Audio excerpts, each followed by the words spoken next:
वेद बातमीचा, लढा सत्याचा, निर्भीड पत्रकारितेचा, राजकारणातील महत्त्वाच्या बातम्यांच्या अपडेटसाठी आजच आपल्या यूट्यूब चॅनेलला क्लिक करा आणि रोज अपडेट मिळवण्यासाठी चॅनेल सबस्क्राईब करा. नमस्कार, आपण पाहत आहात वेद बातमीचा. राहुरी मतदारसंघातील अनेक प्रादेशिक पाणीपुरवठा योजना निधी अभावी अडचणीत सापडल्या आहेत. या गंभीर प्रश्नावर विधानसभेत लक्षवेधी सूचना मांडण्यात आली. यावर उत्तर देताना शासनाने प्रादेशिक पाणीपुरवठा योजनांच्या देखभाल व दुरुस्तीसाठी आवश्यक निधी उपलब्ध करून देण्याची ग्वाही दिली आहे. पाहुयात हा रिपोर्ट. ग्रामीण भागातील नागरिकांना नियमित व सुरळीत पाणीपुरवठा व्हावा यासाठी प्रादेशिक पाणीपुरवठा योजनांची देखभाल आणि दुरुस्ती अत्यंत महत्त्वाची मानली जाते. मात्र निधी अभावी राहुरी मतदारसंघातील 12 गाव नांदूर व 14 गावे कुरणवाडी व 19 गावे मिरी, 30 गाव मुसळवाडी, बुऱ्हाणनगर आदी योजना अडचणीत आल्याचा मुद्दा विधानसभेत लक्षवेधी सूचनेद्वारे उपस्थित करण्यात आला. पूर्वी वीज बिल भरल्यानंतर 50% परतावा मिळत असल्याने योजनांचा देखभाल खर्च भागत होता. मात्र ही सुविधा बंद झाल्यानंतर स्थानिक यंत्रणांवर आर्थिक ताण वाढल्याचे सभागृहात निदर्शनास आणून देण्यात आले. यावर उत्तर देताना राज्यमंत्री मेघनाताई बोर्डीकर यांनी शासनाच्या नवीन धोरणानुसार प्रादेशिक पाणीपुरवठा योजनांच्या देखभाल व दुरुस्तीसाठी आवश्यक निधी उपलब्ध करून देण्यात येईल अशी माहिती दिली.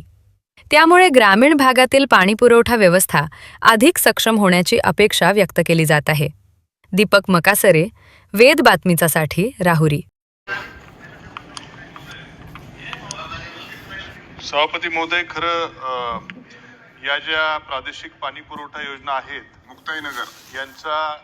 मुक्ताईनगरची जरी असली तरी हा जो इन्सिडेंट झालेला आहे याचा खोलात जर आपण गेलो सभापती महोदय, तर सर्वच प्रादेशिक पाणी पुरवठा योजना ह्या ज्या ऑपरेट करतात त्यांना पुरेसा निधी नसतो.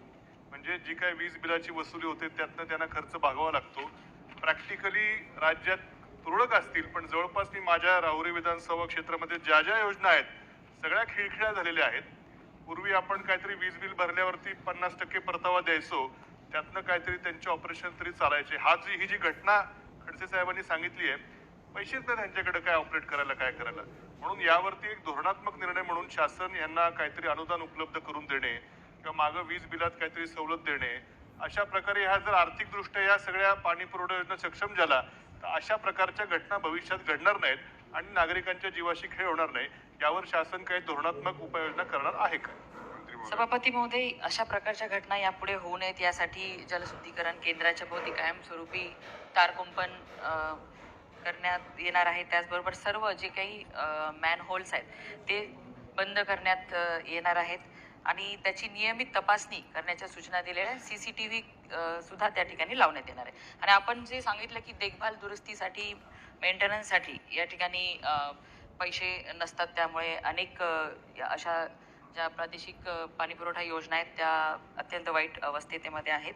त्यासाठी सुद्धा एक SOP लागू करण्यात येणार आहे.